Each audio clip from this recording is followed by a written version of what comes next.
kinahanglan magpakita ang original nyo. Kinahanglan na ang congressman nyo sa Distrito 1 howd always present, dili mag-absent, maminaw sa mga tao, o kinahanglan pod abtik sa tanan naganap kana si Kong Migs Nograles. Sukad 2022 pa, nakita nyo naman, natay resibo. Makita nyo, daghan na ta, nahatagan na tabang sa mga tao. Kini ang realidad na to. Pag di ta makabalik sa Congress, pag mawalan ng Nograles sa Congress, magsarado na ang opisina na to. Kung magsarado na ang opisina na to, wala na tang assistance mahatag sa mga tao. Medical assistance, financial assistance, burial assistance, test skills training, SHED scholarship, livelihood programs, medical missions, jobs fair, sports fest, tanan ng mga programa na to, maundan na kung magsarado na ang opisina na to, kung di na ta makabalik sa Congress, kung mawalan ng Nograles sa Congress.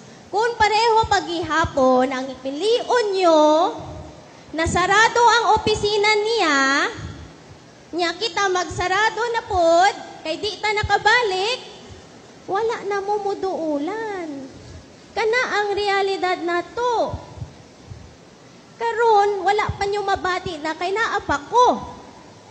Pero kung mawala na ko, kaluoy sa mga tao. Gibiyaan na baya mo. Wala na gani siya diri sa Davao. Nagsarado opisina, nasa abroad na, abot tong asan. Pero kita, bisan kinsa pa mong bash sa ako bisan kinsa pa magdaot-daot, magbuot-buot storya, wala ta mo gibiyaan. Kana si Kong Migs Nograles. Kabalo man siguro mo, gisulti niya tanawa, wala na siya diri. Alangan uga pa dito, kita pa akong amahan, tinakot rin ka, tibok tuig. Ginoo ni matawanan ni. O tanawa, iyang opisina, sarado na. Tama siya. Sarado Sabado, Domingo.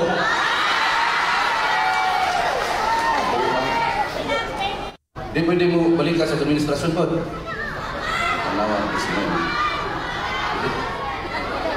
Basta di mag-storya ka, adik. Di pwede sultion nga wak sila proyekto. Di pwede sultion nga wak sila ibuhat. Di pwede sultion nga puro lang ayudan madawat. Di pwede sultion nga wak sila trabaho na hatag. Di pwede sultion nga mahal ng panaliton.